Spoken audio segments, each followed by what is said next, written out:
Hello and welcome to Newsroom live from Islamabad. I'm Sharbeen Ali. President Donald Trump and Prime Minister Imran Khan met at the fringes of the World Economic Forum, and a lot of things were discussed. Among them were the issues of Kashmir, and primarily Afghanistan was on the agenda of Prime Minister Imran Khan, and President Trump also mentioned that trade needs to be at the forefront as well. And President Trump also made a statement saying that the US has never been as close to Pakistan as it is now. So we'll talk about that in our program today. We'll also be talking about how the IMF has predicted that there's going to be sluggish growth for the world economy in 2020. The rate that has been projected by the IMF for 2020 is 3.3%, and for 2021 is 3.4%. And this is the slowest growth rate since the 2009 economic crisis. So what does this mean for Pakistan, and what are the solutions to overcome this? We'll be talking about that in our program as well. So we'll begin with our first story, which is Prime Minister Imran Khan and President Donald Trump's meeting at the World Economic Forum. Let's have a look. In the latest development on Pakistan-US relations, the leaders of both countries met on sidelines of World Economic Summit taking place in Davos. The occasion marks the third time the two world leaders have met since the premier assumed office in July 2018. Commenting on US relations with Pakistan, President Donald Trump said, "We've never been closer with Pakistan than we are right now." And that's a big statement, although I wouldn't say at all times we were close as a country. But we are very close right now because of the relationship that we have. Trump referred to Prime Minister Imran as his friend and said that it was an honor to meet him again. While talking about Kashmir issue, Trump offered mediation between India and Pakistan over Kashmir issues. He said he would speak to Indian Prime Minister Narendra Modi about the Kashmir issue. We're talking about Kashmir and the relation to what's going on with Pakistan and India, and if we can help, we certainly will be helping. And we've been watching that and following it very, very closely. Referring to Afghanistan peace process, Prime Minister Imran Khan said, "There are issues we want to talk about. The main issue, of course, is Afghanistan, because it concerns the US and Pakistan. And fortunately, we are on the same page. Both of us are interested in peace there and an orderly transition in Afghanistan with talks with Taliban and the government. The Prime Minister will deliver a keynote address at the WEF special session today and also interact with corporate leaders at the Pakistan Strategy Dialogue. He will highlight the current situation in India, held Jammu and Kashmir, and Pakistan's perspective on key regional and international issues. Right. So we've seen what the two leaders discussed, some very important points over there. And let's discuss this now with our guests in our studio. We have with us Mr. Muazzam Hashmi, who's an international affairs expert. Thank you, sir, for joining us on our program. So President Trump's remark, first of all, what did he mean when he said that relations with Pakistan and the United States were closer now than we've ever been in the past? Your comments on this, because it seems that President Trump has a personal likeness to Prime Minister Imran Khan, that he shares a lot of respect for him and vice versa. So where do you think exactly this is coming from, and what exactly do you think this stems from? First, welcome back to the US camp once again. And the point is that for President Trump, it might be the highest peak of good relations between US and the Pakistan. But in the past, we definitely had very good relations with different regimes in the United States. So maybe for President Trump's regime, this is the peak of it, because earlier President Trump was not very favorable to Pakistan. He said a lot of controversial things, and the good thing now is that he's on our side. He's positive about Pakistan. Yeah. Now the thing is that why Pakistan is once again become very important for the US. Number one, President Trump is a very successful businessman, and I would say a shrewd businessman. He knows what sells, what buys. So for Pakistan, why US need it? Most importantly, is about Afghanistan, because Pakistan is the most important actor in the region that can help in the reconciliation and peace process in Afghanistan, number one. Now, why it is important on the US side? Afghanistan is important for the US side because that's the second campaign for elections in November 2020 going on for President Trump, and his promise was that he will resolve Afghanistan, bring boys back from the battle and withdraw taxpayers money from unnecessary battles. So far his promise remain unfulfilled. So for his second election campaign, he needs to talk about that. He needs to ensure some guarantees that boys are coming back home, taxpayers money is being withdrawn from the Afghan war, and for that Pakistan is the pivotal key actor in the region who can help. That's why number important. Now looking at other aspects, Pakistan is important. Why US is important for Pakistan? It has always been because Pakistan has a very good, strong, fine military, strong military. That's what US like. But the problem is that the civilian government side, we have never been very strong. See, and the main issue is that the economics. Right. So here, when we step forward toward the US, we have to hold the hand extended by the President Trump.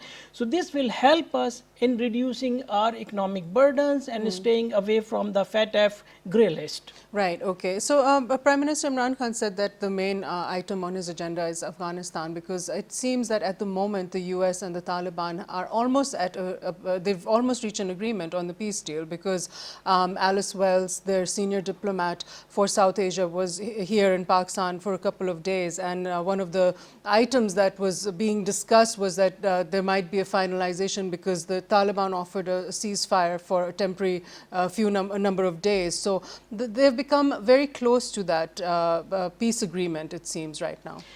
Well, as far as you talked about Alice Wells. Alice is one of the fine, best U.S. diplomats, who can authoritatively have say for the regional affairs.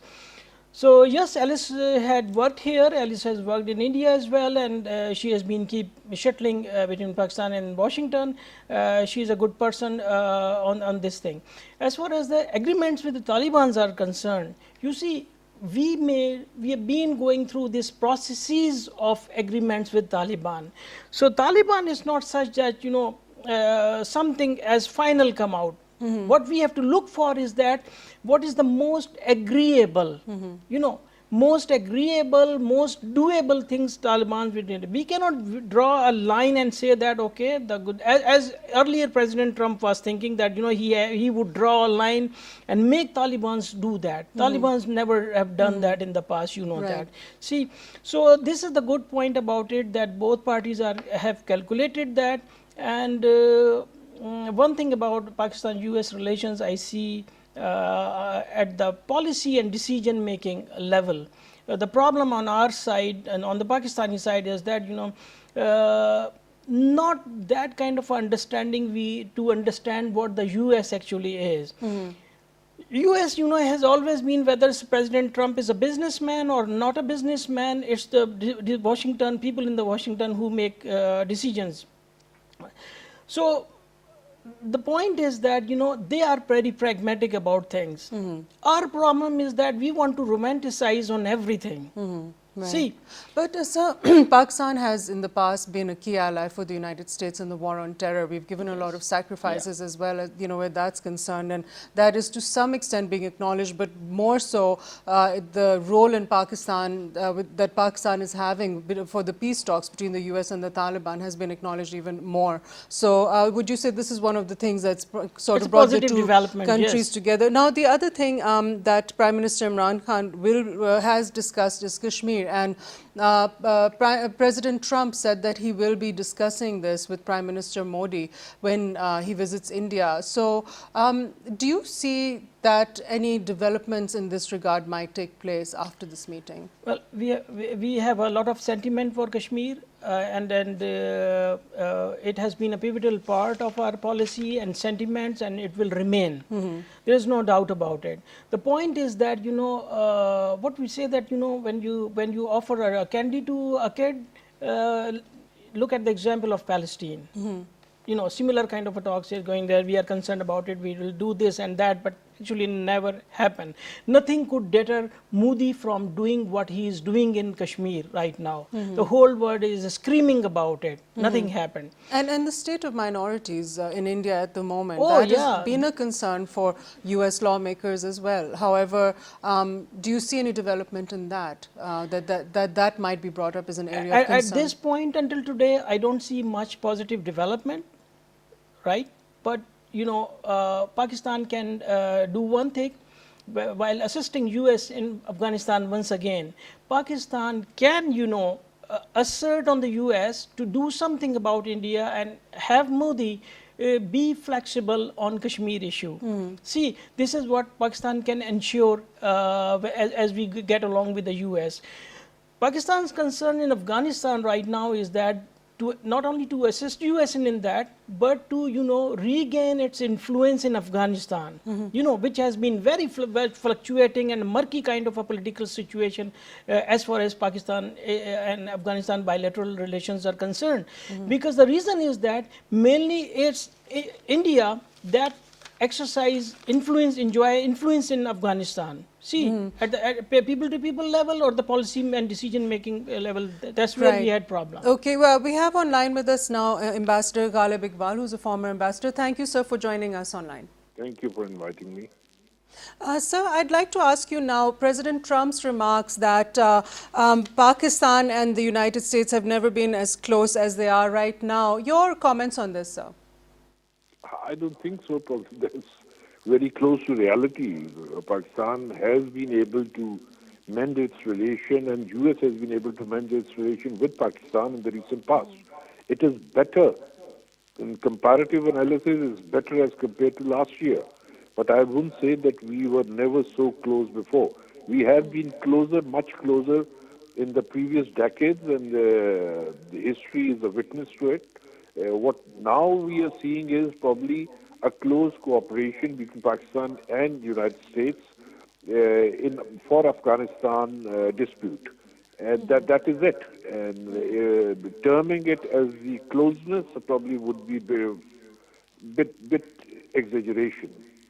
Right, and President Trump has repeatedly said that he has a lot of respect for Prime Minister Imran Khan and that he's his friend. As compared to his relationship with Prime Minister Modi, how would you say that the Prime Minister himself and his personality, we saw that his first visit to the White House sort of brought around a turnaround of perceptions and attitudes about Pakistan?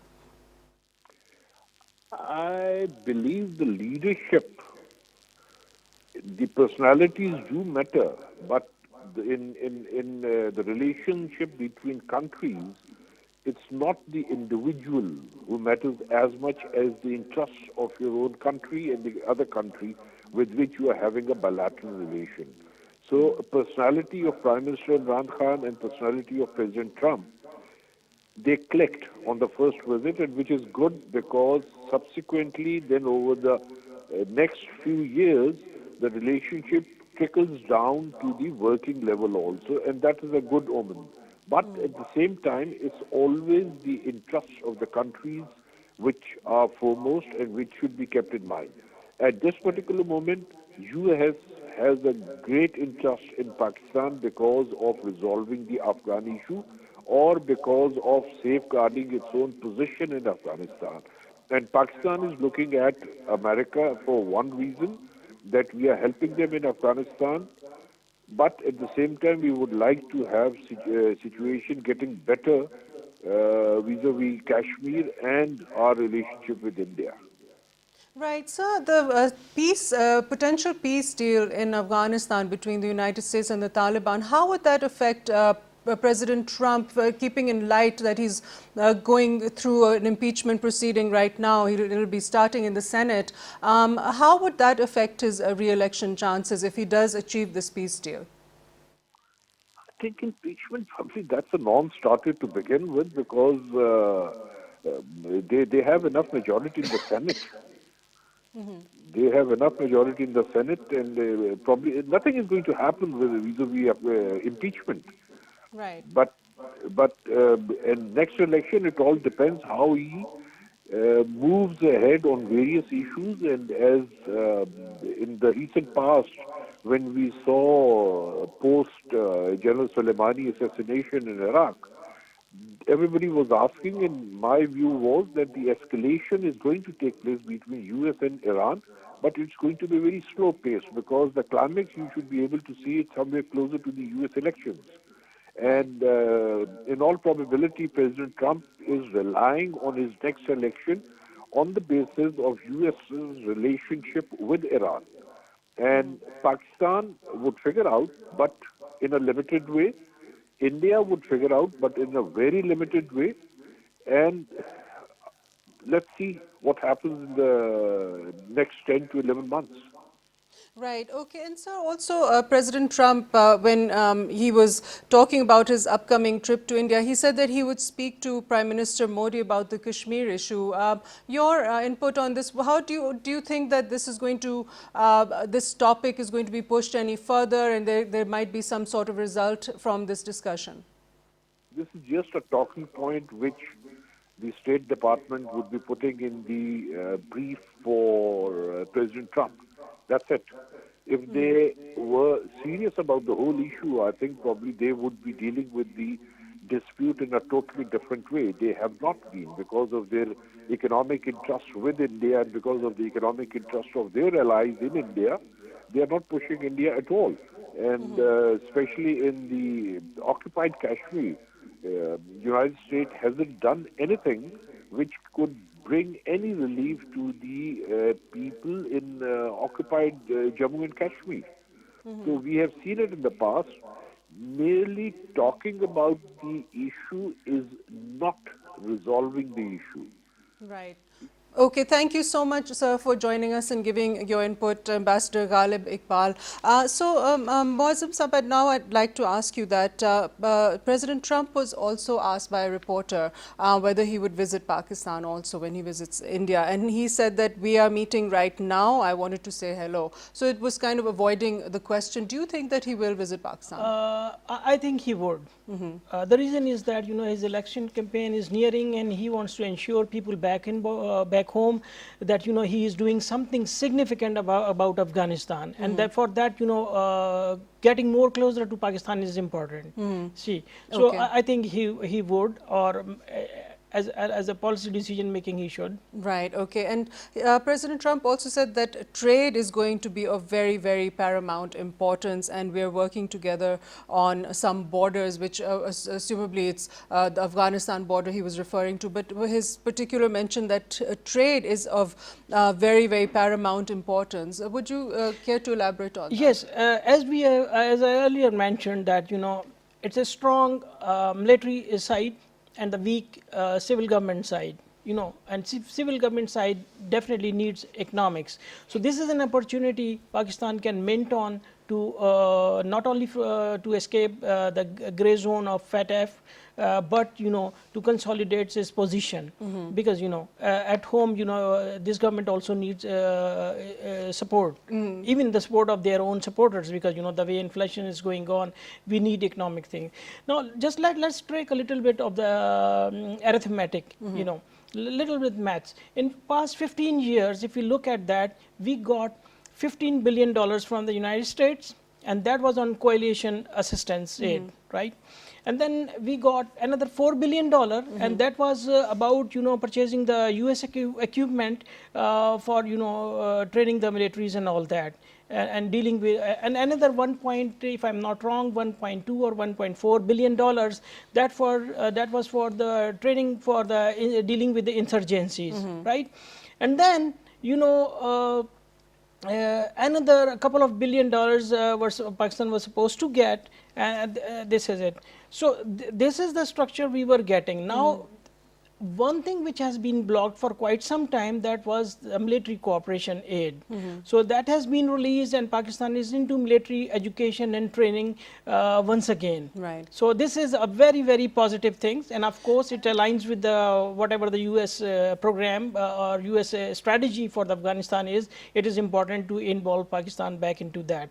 Now, Right. what And Pakistan we can do is that we have to emphasize more on getting the economic aid from the US and assistance, and not just the aid, trade facilities. You know, there was a time when US was the largest importer of our cotton and other products and other things. Now other economic actors are into the play, from the region, Bangladesh and India and other things. So we have to try to restore that thing. Right. Basically, there's a lot of potential for trade to increase between the two countries. It stands right Obviously, now yes. at $6.6 billion. And President Trump had earlier said that this potential can be increased tenfold. So let's see what happens after this meeting and how things proceed. And we know that some trade delegations are due to arrive in Pakistan this year because after Foreign Minister Shah Mahmood Qureshi's visit to the US. So thank you, sir, for joining us today on our program. Mr. Muazzam Hashmi, thank you so much for joining us and interacting on this very important topic. After the break, we're going to be back and we're going to be discussing the global economic slowdown. Stay with us, please.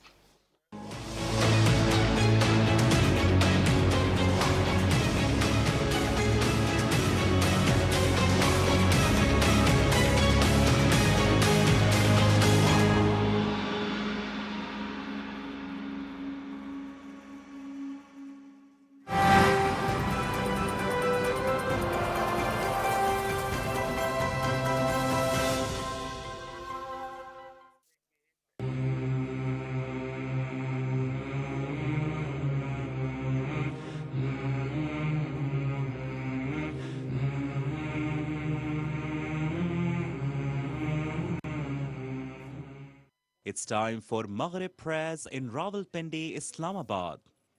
People in other parts of the country may offer their prayers according to their local timings. Allahu Akbar, Allahu Akbar, Allahu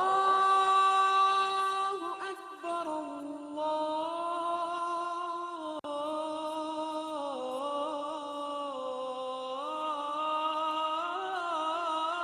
Akbar. Ashhadu an la ilaha illallah.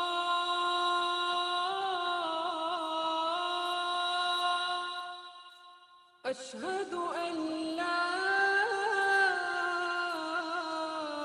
إله إلا الله أشهد أن محمد رسول الله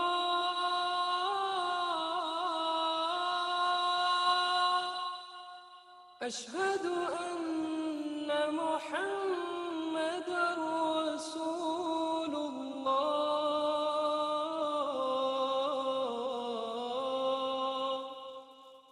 حي على الصلاة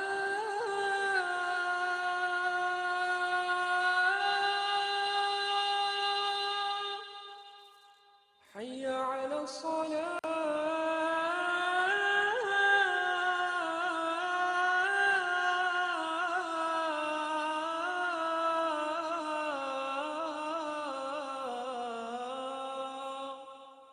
حي على الفلاح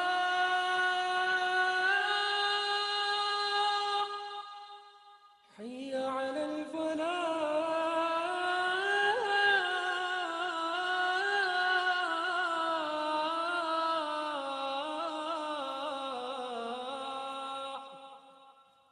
الله أكبر الله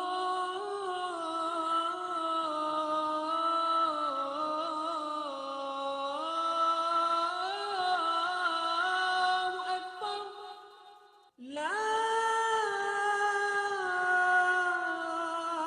إله إلا الله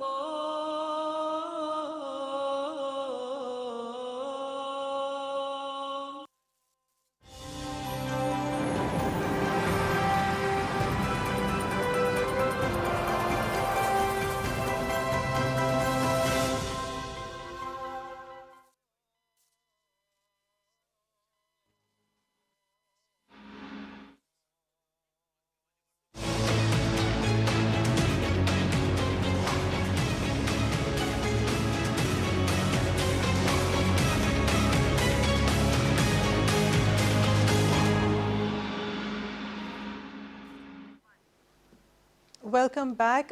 One of the senior members of the IMF at the World Economic Forum in Davos, Ms. Kristalina Georgieva, said that the global economy, she said that it's not reached a turning point yet, and she also said that global growth remains sluggish. We're going to be talking about that, what the reasons for that are, and how we can buffer against that in Pakistan. We have with us in our studio today Mr. Abdul Jalil, who's an economist, and we also have with us online right now Mr.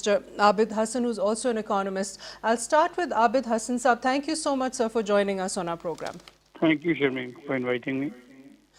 Sir, now the global economy, which seems to have bottomed out, but it doesn't seem to be rebounding at all. Your comments on this, sir? Well, the main causes of this, naturally there have been trade tensions, and also we're seeing that there are a lot of climate impacts around the world. So in your opinion, what is going to be the major impact on Pakistan? I think two things are very clear. Our export markets will remain sluggish. So that's one. A slowdown in the Middle East because of conflict and so on and so forth could hurt, again, slow down our remittances.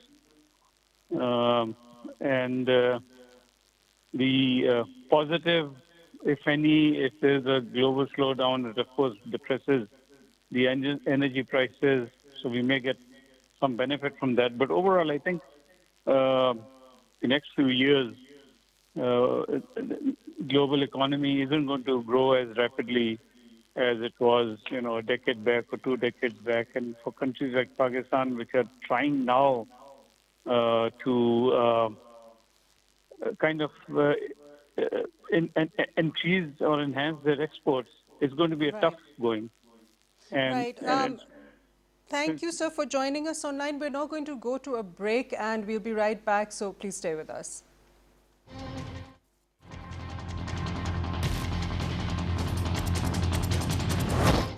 Rehabilitate their shopping malls and their houses is if there is peace in Afghanistan and there's trade between the two countries, and of course Afghanistan is an economic corridor right up to Central Asia. So it's very important that there is peace there. And the only difference so far was that the US believed that there was some military solution. And I, for one, always opposed this military solution. I always believed that this whole war on terror was the wrong way of fighting terrorism. I felt that it created more terrorism because of collateral damage. We were witness to that in our own country. In Pakistan's tribal areas, the more drone attacks, the more people got killed, their families got killed in drone attacks, the more people joined the militants. So I was opposed to this, and for that I was considered anti-American. I was considered someone who was pro-Taliban. So finally the US policy under President Trump is that there should be peace talks, and there should be a dialogue, and there should be a political settlement. So we came on the same page, and that's why I have a good relationship with Pakistan has, for the first time, a decent relationship with the United States, because relationships are built on common objectives. Previously, we had this awful situation whether the US expected Pakistan to help them win the war in Afghanistan. Pakistan should never have accepted this.